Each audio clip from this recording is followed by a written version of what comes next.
All Progressives Congress, APC, is gearing up for a February national convention as things now heats up for the party's 2023 ticket.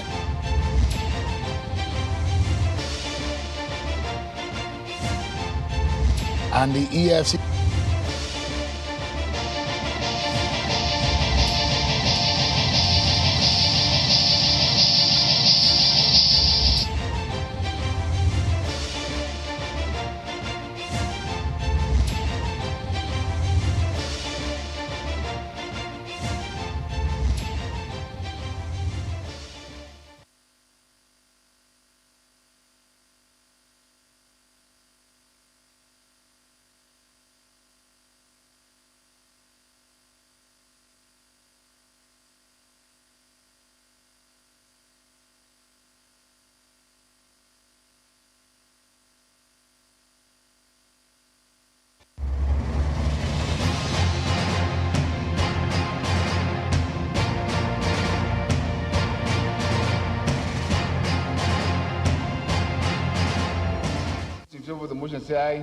The House of Representatives has directed its Committee on National Security to continuously interact with security agencies and brief the House on a quarterly basis on efforts to improve the security situation in the country. The resolution of the House follows a motion of urgent public importance on the kidnap of some persons and murder of one along the Kaduna-Abuja road on Sunday. Benue State Governor Samuel Ortom is calling on indigents to cooperate with the security services to enable them restore peace in the state. Governor Ortom made the call after inspecting the ongoing construction of 6 blocks of classrooms in Naka community built by the joint effort of the state government and the Office of the Senior Special Assistant to the President on Sustainable Development Goals. Let us work together. Let us love one another. Let us forgive each other. Internally displaced persons from the Bakassi camp in Maiduguri are moving out in droves, ending their 7 years displacement from their ancestral homes. Their exit is sequel to a 10-day ultimatum issued by the state government to the over 6,000 households that have occupied that camp since 2014. The inhabitants of the Bakassi camp are from 4 different local governments displaced by the insurgents. Culture is not just about the past. Vice President Yemi Osinbajo says a repository for documentation of Yoruba history is germane to enable seamless understanding of the traditions embedded in the art, culture and religion of the Yorubas. Professor Osinbajo noted that this will help them to imbibe the triumphs, challenges, inventions and spiritual heritage of the Yoruba people as pathway for greater impute to national development. He made the submission at the University of Ibadan, where the International Center for Yoruba Arts and Culture has just been launched.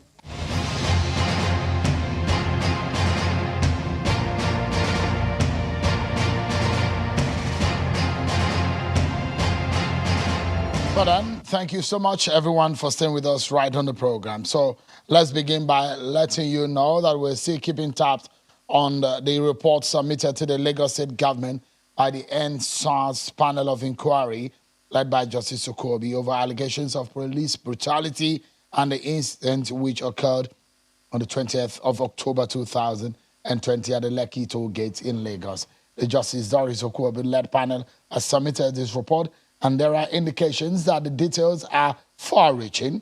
But the Lagos State government says a white paper on the report will be released in 2 weeks.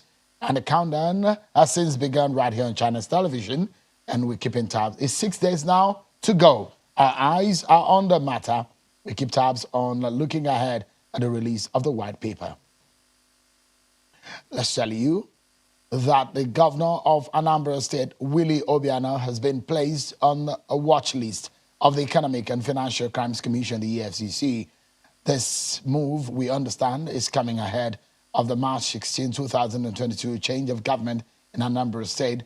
The anti-graft agency has written to the immigration authorities in the said letter to the Comptroller General of the Nigerian Immigration Service, dated November 15, 2021, the commission requested the service to place the governor on watch list and inform it anytime the governor is traveling out of the country from any of the international airports and other points of entry and exit. The FCC has not yet stated the reasons for placing Governor Obiano on its watch list, but sources within the commission believes the move is an indication that the agency may have been discreetly investigating the governor. The federal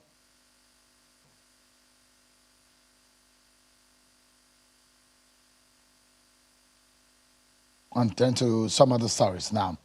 There was a cabinet meeting today and it ended with some very interesting developments. President Muhammadu Buhari was the one who presided over the FEC meeting. And after that meeting, the finance minister announced to the world the plans of the federal government to remove subsidy on fuel come next year, June. But with some plans to cushion the possible after effect, the federal government says its transport subsidy payment of 5,000 naira to the vulnerable will be transferred digitally for a minimum period of 6 months and a maximum of 12 months. Take a listen to her.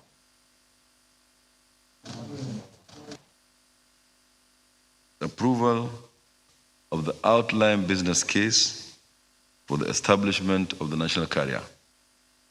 And this is the 6th. Let me allow you to, seems to be some mix-up there, but I'll allow you to listen to the finance minister on the issue of subsidy and the plans to cushion the effect. Already agreed it will be 5,000 naira, and we also agreed that the remittances have to be done digitally. So the e-naira will help, but also so the various payment platforms that are currently available. What we will not do is paying people in cash. So it will be transfers that people will receive through one kind of electronic money or the other. And it's meant to be for a period of 6, 9, or 12 months. So those are things that we're still negotiation, because it's still money that will have been for the federation account. So everybody that is a member of FAC has to agree on the numbers. The maximum will be 12 months. The minimum will be 6 months. We thought it was important to do this to give people a chance to adjust before the other support measures that federal government is working on materialize. And that is the provision of alternative to PMS, which is CNG, that is having mass transit vehicles transferring, converted to CNG. And from the experience that we have had on the conditional cash transfer, it shows that 5,000 naira that some people think is small, it actually makes a difference to families. It helps them to provide not only their basic needs, but we've seen women who are caregivers of these families actually start doing small trades, and they're able to maintain themselves. We wish we can do more, but we're also limited in terms of the maximum of what government can afford to do at any point in time. And then there's nothing stopping the states to add more than the 5,000 that is going to come from the federation pool. So some states might decide to do more where they can afford it, but federal government right now is just looking under this committee, looking at 5,000 naira per month. Well, that's the aviation minister, Ms. Ahmed, about the plans to remove subsidy on fuel next year. Well, our counterpart in the aviation ministry, Mr. Hadi Sarika, also briefed journalists indicating that same next year, a national carrier will take flight. Approval of the outline business case for the establishment of the national carrier. And this is the 6th time that the memorandum appeared before council, and 6th time got lucky to be passed by council. The very quick, maybe perhaps structure of the proposed airline, government will be owning not more than 5%. Not more than 5%, below 5%. So 5% is the maximum equity that government will take. Then 46% will be owned by Nigerian entrepreneurs, 46%. So if you add that, it's 51%. So 51% majority shareholding by Nigerians. And then 49% will be held by strategic equity partner or partners that will be sourced during the procurement phase, which is the next phase. This airline, if started and within the first few years, will generate about 70,000 jobs. These 70,000 jobs, they are higher than the total number of civil servants that we have in the country. This airline would pick up and start, by God's grace, on or before April 2022. April next year, or not before then. That is the plan for Nigeria Air. That's what it's called. Hopefully, maybe in the coming days, we'll get to know the details of that. Well, let's dig into our first discussion tonight. The All Progressives Congress APC appears to be sure of one thing, and that is the fact that it will hold its national convention in February of next year. The President Muhammadu Buhari had approved the February 2022 for the conduct of the National Convention of the APC. The chairman of the Progressives Governors Forum and the Kebbi State Governor, Mr. Atiku Bagudu, announced these after his meeting with the president with some of his colleagues. According to Mr. Bagudu, the governors resolved that the convention should hold in February, and the same suggestion was proposed to the president for approval. Tonight, let's take a look at a lot of issues that are being tied to these. The issues of 2023, the issues of reconciliation of the party. One person that was also at that meeting, with critical stakeholders, stakeholder in that meeting, is the governor of Nasarawa State, Governor Abdullahi Sule, who joins us from Lafia, the capital of Nasarawa State. He joins us virtually. Thank you so much, Your Excellency. It's good to see you again. Thank you so much for coming on tonight. What brought about the decision for a February National Convention? How did it come about, that date?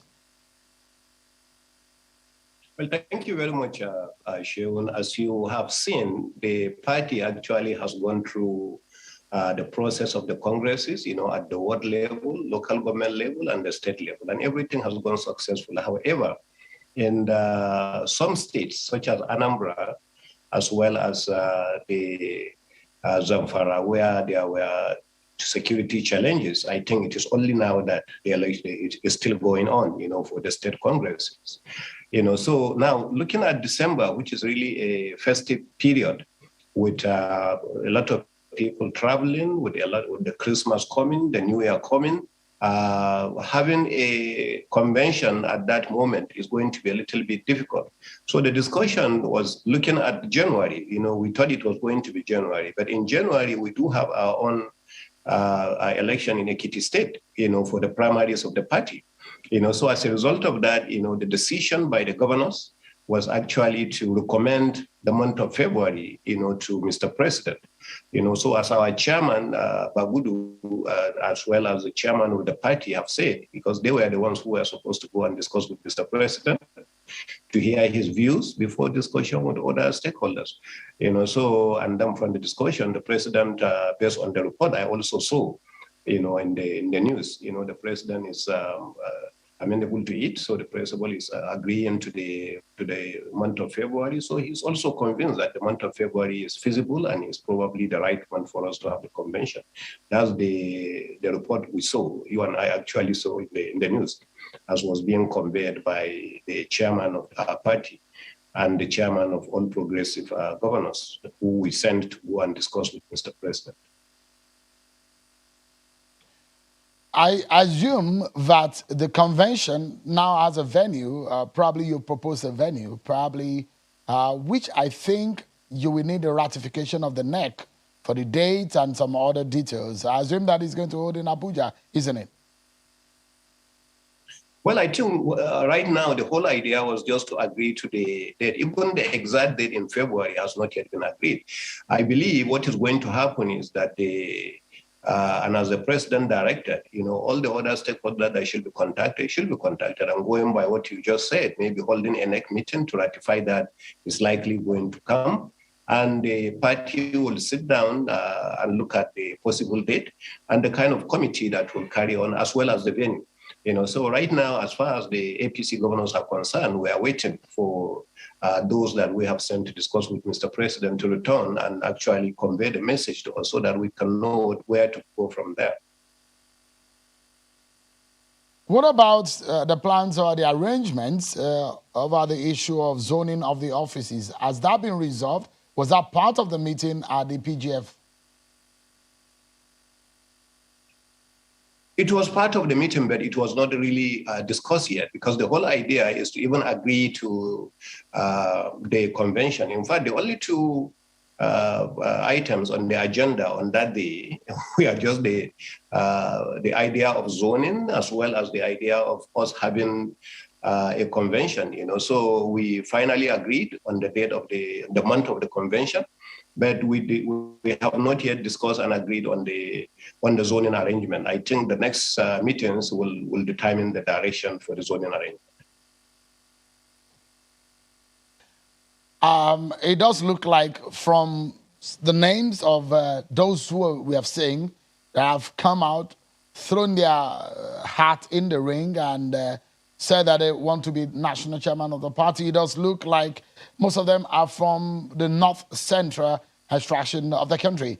For example, I know one man you'll be rooting for is a former Nasarawa state governor and the senator, your predecessor in Nasarawa State. I hope I'm right that you're rooting for him.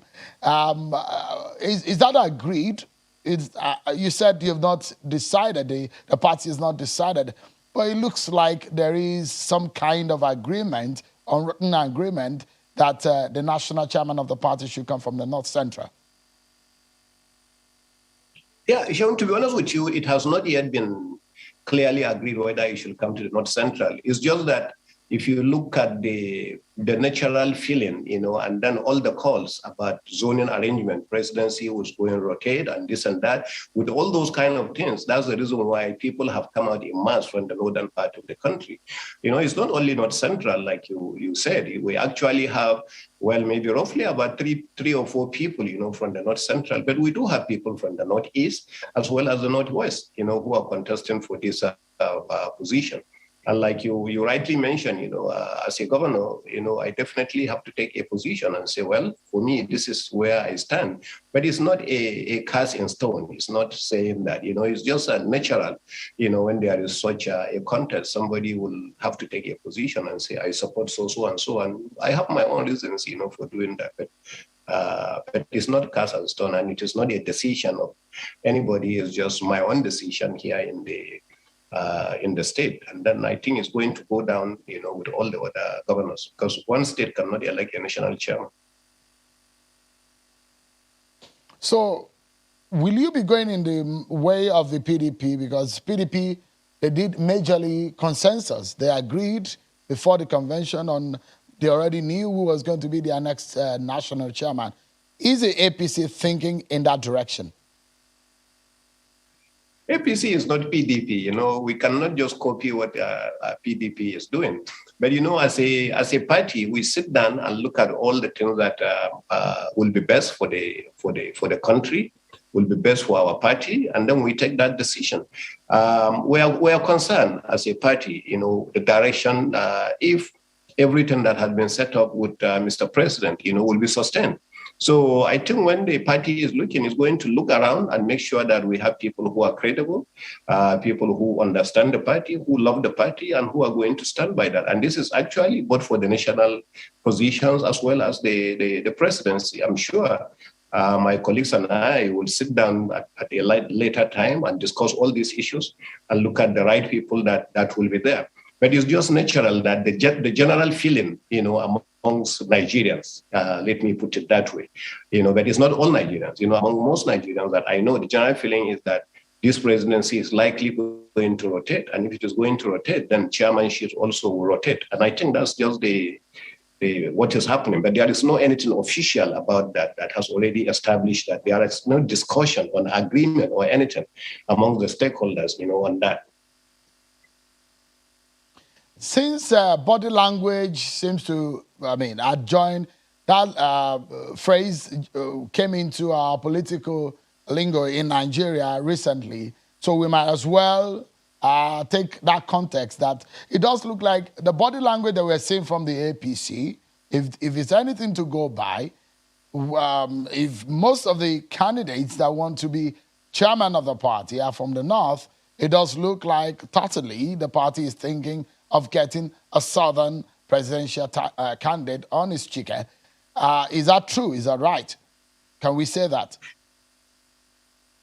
No, that is possible. But as I told you, there is no decision on that. There is no agreement on that. There has never been any discussion on that, either among the governors or among the members of the party's NEC or among the members of the National Working Committee that I know, so at least if there are such discussions, probably I will know, but there are no such discussions.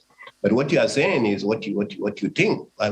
Like I said, general feeling, amongst people, even within the PDP, like you mentioned, even though we are not going the direction of PDP, even within the PDP, from what you saw, they selected a chairman, from the North Central, so from the North, and then they say they are throwing the ticket open, for anybody from all parts of the country, So those kinds of arguments, you see them there. Politicians have some very funny kind of arguments, that we're waiting. We haven't made a decision yet, Sheon, before we can do that. And when such decision I made, I may not be the right person to even come out with it. We have the party structures that will mention it, and we do have the chairman of the APC Governors Forum, and then we have those who speak for NEC that are also going to speak on that.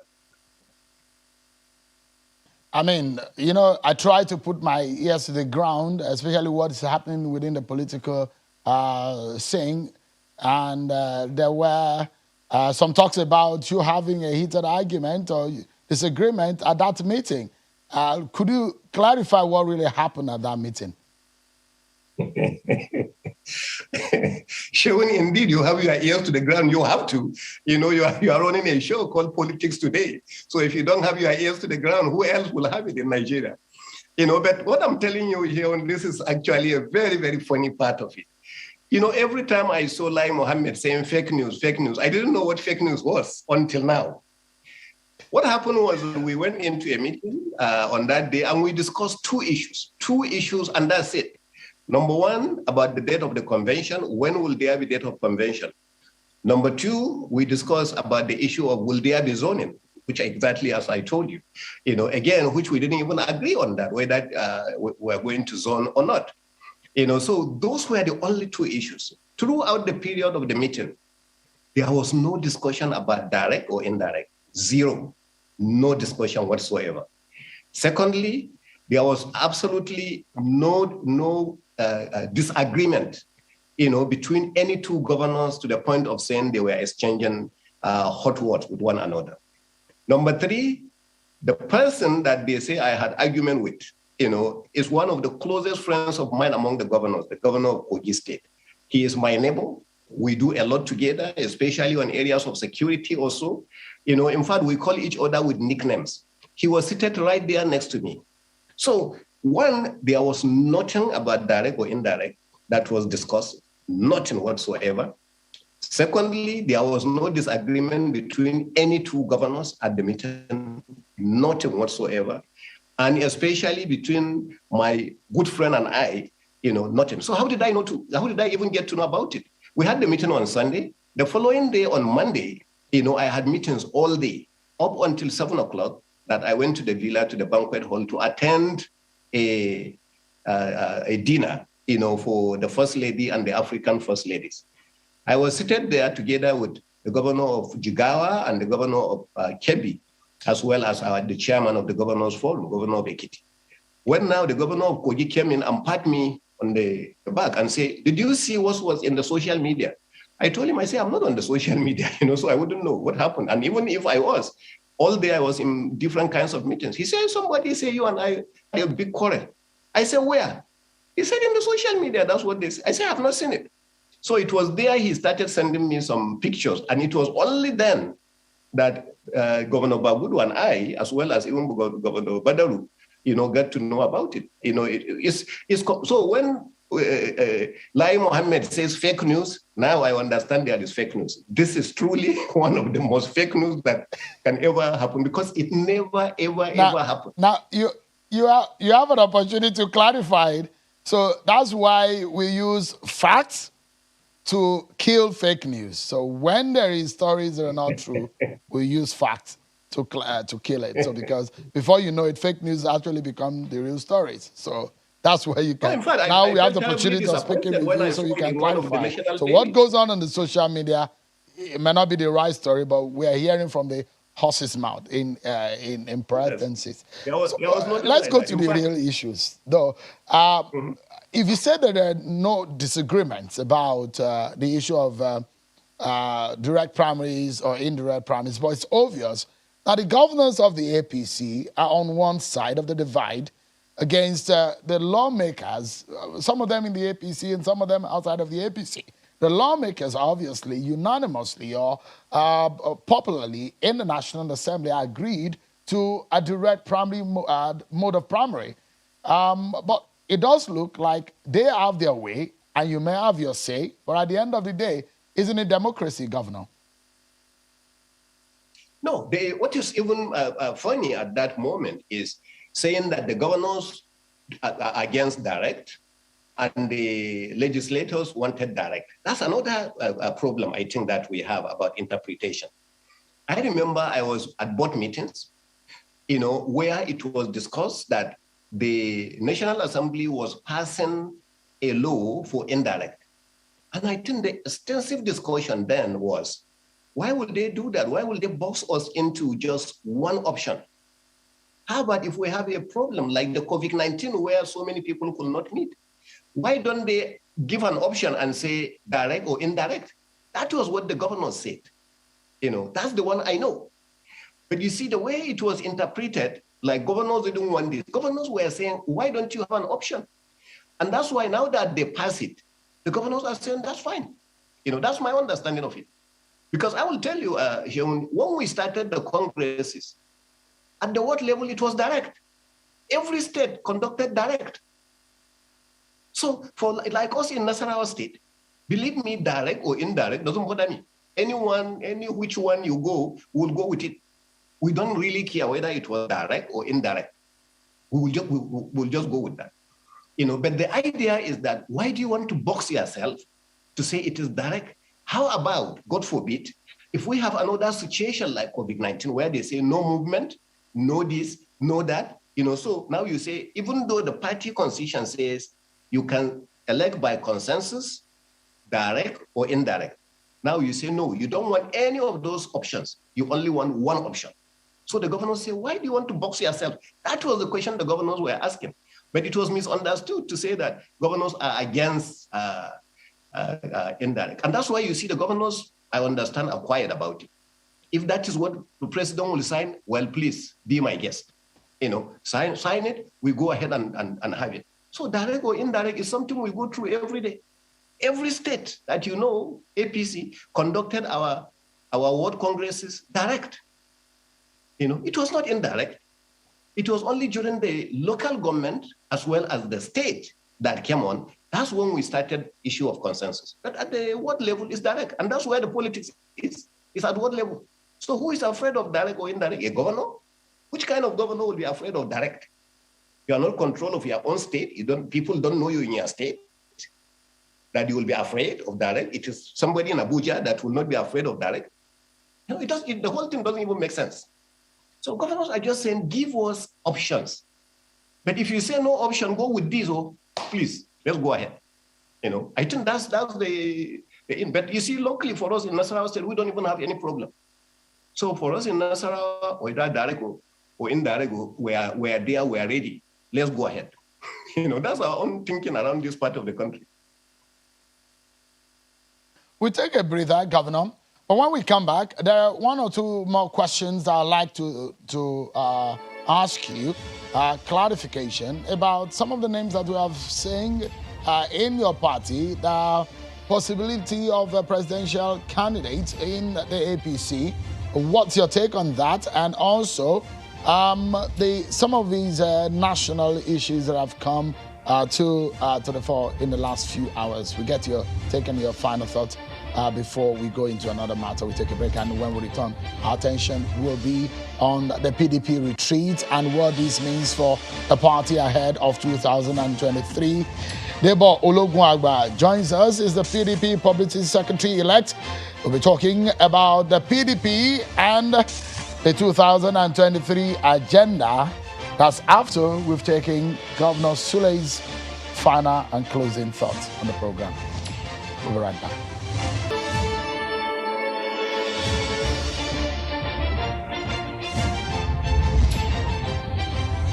Thank you so much, everyone, for staying with us. Governor Abdullahi Sule is our guest tonight on the program. And the agenda of the APC is being our talking point. Thank you so much, Governor Sule, for your time tonight. Let's get to it. We've been hearing a lot of names recently in your party. The Lagos former governor, Bola Tinubu, the VP, Yemi Oshibajo, a host of others. And the PDP is actually watching your hands to see your next line of action. In fact, the plan of the PDP is fundamental. I think they have one plan, and the plan is to see that APC does not return in 2023. Are you aware of this PDP's plan? And are you doing anything at their strategy? Because as far as they're concerned, they're having a retreat. They have a watertight agenda in upstaging the APC out of prominence.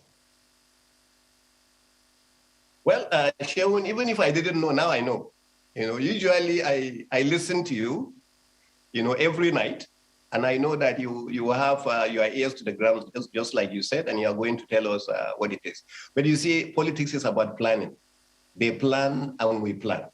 They plan and we plan. Do you think PDP wanted to hand over to APC in 2015? Or do you think didn't they want to take over in 2019? So it will not be anything new if they say they are planning to take over in 2023, because they had planned already 8 years ago and 4 years ago, and it has not happened. So as they are planning, we are also planning. And I think that's what politics is all about. So they plan their own, we are also planning our own. Our plan is not to be able to lose this election, in 2023. And that's everything that we are doing. That's why you see we're being very, very careful in our congresses. We're extremely careful in selection of the national officers. We are very, very careful in taking a decision. I think I have answered this to you in the past. And I said, rather than intimidation, the best thing that anybody who wants this power should do is to present themselves as credible, competent, people with integrity, people that have the capacity to take over from Muhammadu Buhari and build on what he has already started. Once anybody has this rule and can meet all this, that's all. That person is going to take over. So, and then you will see all the governors. Today, at that meeting that I'm telling you 4 or 5 days ago that we had in Abuja, we had 22 states represented out of the 36 states, represented at that meeting. So these are the kinds of, so all these people will say, no, they are not going to, they are not planning. It's somebody who has less than 15 states that is planning. So I think those are the kind of things that you see. So plan or no plan, let them have their retreat, which is wonderful, and then we will have our own retreat when the time comes. I think that's the way politics goes. For those who think that your party will struggle to be able to win election, that is going to be a uphill task. That's what some analysts are saying, for you to be able to come back after President Buhari's tenure in 2023, that your party will sweat it out to be able to get back to prominence. And we've been seeing meetings and closed-door meetings. Asiwaju Bola Tinubu is being in Abuja. We've seen him meeting. People are rooting for him. Vice President Yemi Oshibajo's name is being mentioned. A host of others have been mentioned. Oji Uzor Kalu's name has been mentioned. Rochas Okorocha's name being mentioned. Rotimi Amechi's name is being mentioned. Godswill Akpabio's name being mentioned. Well, you're heart of heart, because that's one reason why I like having a conversation with you, is because you're always very frank. What assurance can you give to Nigerians tonight that out of all of these names, one person that you think you can vouch for, that you think if your party go to the polls with, can defeat the PDP? Well, all these people you mentioned are people who actually can lead this country. There is no problem about that. And all these people are committed members of the party. Are you talking of Tinubu, who is actually a national leader? Or you are talking of Mr. Vice President, who, as a matter of fact, has already shown leadership? I have been in meetings of NEC, and he has shown capacity and leadership and throughout those meetings. Or we are talking of some of these former governors, that have actually ruled for, they govern for 8 years at their various states. So every one of them, I don't want to take away anything from any one of them. Any one of them can come in and then be able to display and prove to the people for support. At the end of the day, it's Nigerians that are going to do that. It's not some retreat that is going to determine who is the president. It's Nigerians. Once you are able to convince Nigerians that this is the right thing, this is the right way, this is the proof, like we say in Nasarawa State, seeing is believing. So we are seeing what we are doing. We have seen what we have done. They have actually, they governed the country for 16 years. So the people have the opportunity to compare, and say, yes, this is that is this, and this is the right person that can do that. Nigerians are going to make the decision, and they are going to determine and go ahead and do that. So it is not some analysts, who sat down in the past and said Nigeria was going to break up by the year 2015, and then Nigeria is still here, Nigeria, nothing has happened to Nigeria, or some analysts that will say, by the year 2020, the world will come to an end, and year 2020 came. In fact, it's 2000, Y2K, so the year will come to an end in the year 2000, and nothing happened that night. So, analysts can say whatever they want. But at the end of the day, the right thing is when it comes to election, Nigerians will make the decision, and the leaders will be able to convince Nigerians that this is exactly what is happening. For the last next 60 seconds, the final 60 seconds I have with you, I'd like to get your take. I know it's going to be a tough decision for the APC-led federal government to remove subsidy, which a lot of people are saying. They said that will happen by June of next year. And the plan of 5,000. Would you say that's a right decision? And a critical year, 2022, a year preceding the 2023 election, is that the right step to take? Well, you see, Shewin, you have come into my territory now. As you know, I'm actually an oil and gas engineer. I work for one of the major marketers as a CEO. I started talking about subsidy in the year 2002, and that's where we are up till this moment. But since I have only 60 seconds, there is not much I can say on that. I will say, I will give you another opportunity, another time where we can discuss subsidy to know whether the one thing that I can tell you, Mr. President, is somebody who has the mind, the capacity to do what is best for Nigeria without fear or favor. He will do what is best for Nigeria. And if that decision is what is best for Nigeria, believe me, we have a president that has the capacity to do that. Governor Abdullahi Sule, thank you so much. It's a pleasure talking to you again tonight. Thank you so much indeed for the time.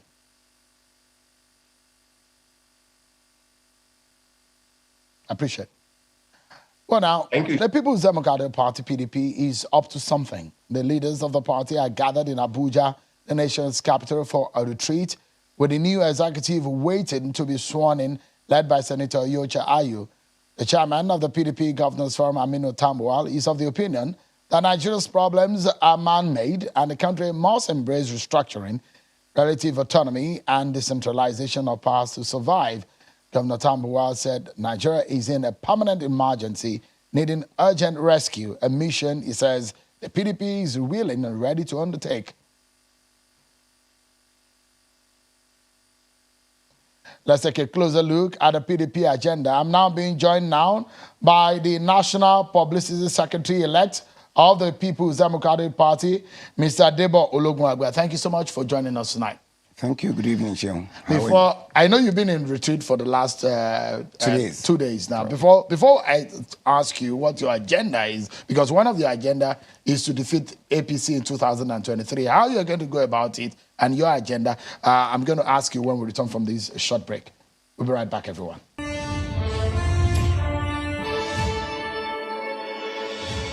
Thank you so much, everyone, for staying with us. Debo Ologunagba is the National Publicity Secretary-elect of the People's Democratic Party. Thank you so much, Debo, for coming tonight. Thank you very much, Sion, for having me. What are you guys up to in the PDP? You are in a retreat. What is the retreat about? The retreat is to rescue and rebuild Nigeria. That's basically the message to Nigerians. And the essence of this retreat is actually to have a reorientation. One, for the existing leadership of the party, and to have an orientation for the new incoming leadership. Second, to have a reappraisal of the mission and vision of the party. Thirdly, to have a stock taking, to have a conversation within the party leadership and the stakeholders as to why, how we got to where we are, and how we need to move our party, and more importantly, the nation forward, having regards to the monumental failure and the rudderless leadership of this government called APC. So for us, it is for us to have a soul searching. Look at our party, reappraise our processes, look at our connection with our people, and then move the country forward, lashing on that theme, rescue and rebuild Nigeria.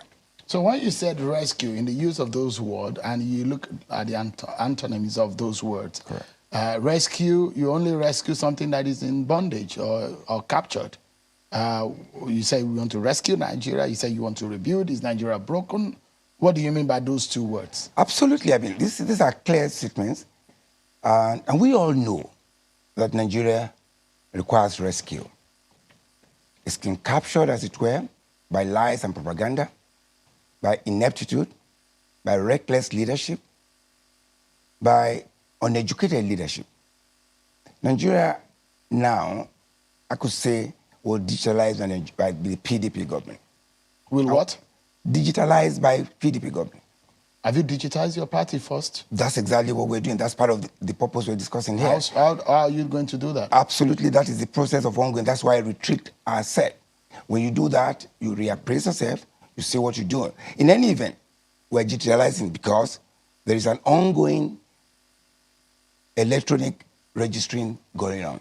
So that is the first phase, to have a database where you know your membership, where you know what you can do, and just at the point, which again would enhance our capacity to have democracy in such a way that you'll be transparent, and so we are there. More importantly, back to the question about whether Nigeria requires rescue. It is clear. It requires rescue because when something is broken, what you do first of all is to rescue it so it doesn't collapse. Thereafter, you will begin to rebuild back to where it was. And we need to get back to this, to specifics. Insecurity. Okay, so I like to ask, because the thing is that I like to be a bit critical, and when I'm being critical, I'm trying to find answers to some inherent questions. Most welcome. Now, the question is, if you're going to rebuild as a party... Rescue first. Rescue. Correct. Have you rescued your party? Because your party, for the last 6 years, has been trying to search for its own identity. Thank you very much. And you lost that in 2015 after you lost power. Correct. So the question is, have you been able to identify who you really are? That have is you been the able to find essence. yourself out as That a is party? the essence of this retreat. So you're still looking, and we started, you're still searching? No, we started already. Have you found out yourself? Discovery is a process. And you said so searching. Can I finish? Just a moment, because I wanted us to sort that out before we now dig into a bigger picture. No, because as a political party, just an organization within the bigger entity of Nigeria, Nigeria is a big deal. So yes, it is. Now, you said soul searching. What have you found out about your party? I need to get back to the question. No, just hold on. Before we get to that, because that's a big picture, let's take the miniature before we go into the bigger picture. You said soul searching. Just a moment, Debo. If you say soul searching, what have you found out about your party? Can I just answer these questions the best I can, so that soul searching, you can take the words out of context. But I'm saying, when you review yourself, when you review your processes, when you recommit yourself to the vision and mission, what are you doing? You're doing soul searching so that you can improve. And I go back to the National Convention. And that's where you begin to see, what has this party, has it been doing? And you go back to the convention. In the history of this country, that was the best ever held convention by any party. In what standard? By what standard? By standard of organization, by standard of the capacity of the party leadership and the members to come and build a bigger picture and the interest of the party being overall against individual interests. I mean, you know, in the party you have many tendencies. Personal interests, regional interests, cultural interests. But the party at the convention was able to have a consensus in 17 out of the 21 positions. So we have 21 contestable positions, and only 3 were contested. What does that mean? And that is significant for Nigeria, and Nigeria need to take note of that. Now, with all the conflicting interests within the party that I mentioned or referenced earlier, people have their individual interests. Regions, we should have that, we should have that. But the party now say, look, for us to discover ourselves, we need to look at the bigger picture of the party. And people now subsume their personal interests to the bigger picture. And that's why we find that you had a very successful national convention. So with that convention, you're giving Nigeria, you're telling Nigerians a message, And the message is this. that you are organized. Very organized, and not only that, beyond the fact that we're organized, it is the fact that if this party, that has all several tendencies within it, can come together and reconcile itself and coordinate itself and to reduce the area of friction to 3 with a possible 21. What it means is this, that Nigeria as a country should be handed over to PDP. Why? Because there are conflicting interests in Nigeria. And some people, the people in government today, has actually expanded those cracks to the extent that there's mistrust, there's insecurity, we don't trust our people anymore, we don't, within the regions and within the state, you have ethnic clashes. So PDP, maybe you're not getting a picture on the outside. Can I finish? So you are thinking that is an organization. People on the outside think is imposition. No, because you think that people agreed to the consensus agenda, Correct. which you think is a level of organization that makes everything. It is. But people think that people were imposed. People are being forced out of the fray. I like the word that people outside believe that. And I come back to even the family unit. Between you and your wife and your kids, there is consensus every day in your family. What you do? Madam asks for 500 naira, and you say, hey, can we do 250 or 200?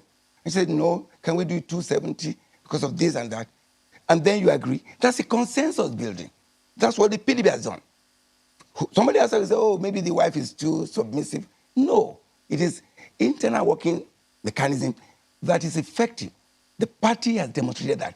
So if you take that to the country, where Nigeria, with all the complications and all the suspicion that have been accentuated by this party, the APC, then it means Nigeria and the country and its people can be safe and feel safe under the PDP. Just a quick one again. So we look at some of the tendencies that you've brought up. I remember a similar event like this that was spearheaded by the outgoing chairman of your party, which is Secondus. In fact, almost kneeling in front of Nigerians and pleading that Nigerians forgive our party for what we have done to Nigeria and that they are going to rebrand. 2-3 years later, you're saying you want to rebuild and you want to rescue Nigeria. Correct. So the big question is that whatever led to the disintegration between your party, the infight and the internal wranglings between your party, have you been able to identify the problems? Precisely, that is why you could have the results you have at the convention. The problems have been identified, actions have been taken, people are willing to say, look, can we look at the bigger picture of the party, and more importantly, of the country? Because we can only have a party if we have a country. Now, with insecurity just all over the place. Only 2 Sundays ago, or last Sunday actually, there was a report of Abuja-Kaduna Road being taken over by bandits in the afternoon, 3 p.m. What does that mean? Nigeria is now having what I can call shared sovereignty, where the president has a sovereignty over a part, Boko Haram and other splinter are having sovereignty over it. That is the frustration. What is the purpose of government? Section 14 of the Constitution, subsection 2, says security and the welfare shall be the primary objective of government. All right. So now, if a government fails in that, then it means that government has I want failed. us to anchor on this point. Correct. When I was speaking with Governor Sule, and said they were watching what your party is doing. No, they were looking at what your retreat was all about. Correct. And I read out a list of about 10 people, the potentials in the APC. Is your party intimidated by those names?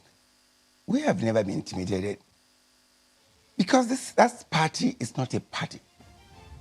It's a conglomeration of different conflicting interests. And that's why that party cannot hold a national convention.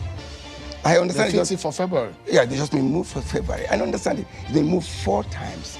That's why they have a governor who constitutionally will be impaired, and there are several other cases right now. And if you recall the case in Ondo State, the last governmental election, it was based on the fact, very briefly, on the fact that a governor under Section 183 of the Constitution cannot. That while he is a governor cannot hold any other executive office or paid employment in any capacity whatsoever.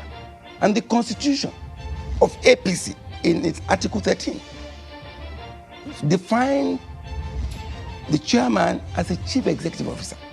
Now you have a governor, his chief executive officer, being a chief executive of a party.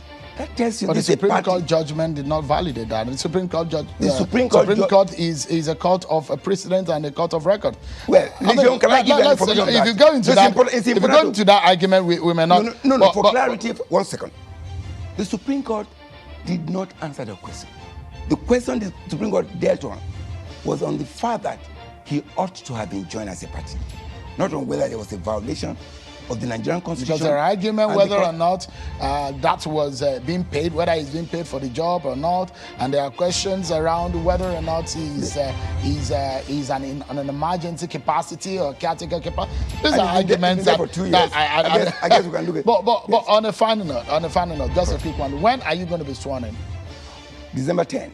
That's when you're going to be That's sworn when in. we do this one. Nigerians are watching and are hoping. I wish you the very best. What we are concerned about in the media is for the good of our country. Whatever politicians are doing, we're watching. We're keeping tabs on your activities. Thank you very much. Thank you so much, Debo Olugwaiba, for coming in tonight. I appreciate it, and I look forward to having this conversation with you because there's so many other issues that you need to talk about. Absolutely. Because Nigerians have a right, and I thank you very much. I must appreciate Channel and so many other platforms. You provide us this opportunity. One Nigerian needs to know. And you referenced something about facts first. We need to know the facts. All right. And so that people can be free. Thank you, Debo. Thank you it's very a much. pleasure. I appreciate But it. that's our program for today. Thanks so much, everyone, for watching. I'm Sean Wakimale. Bye for now.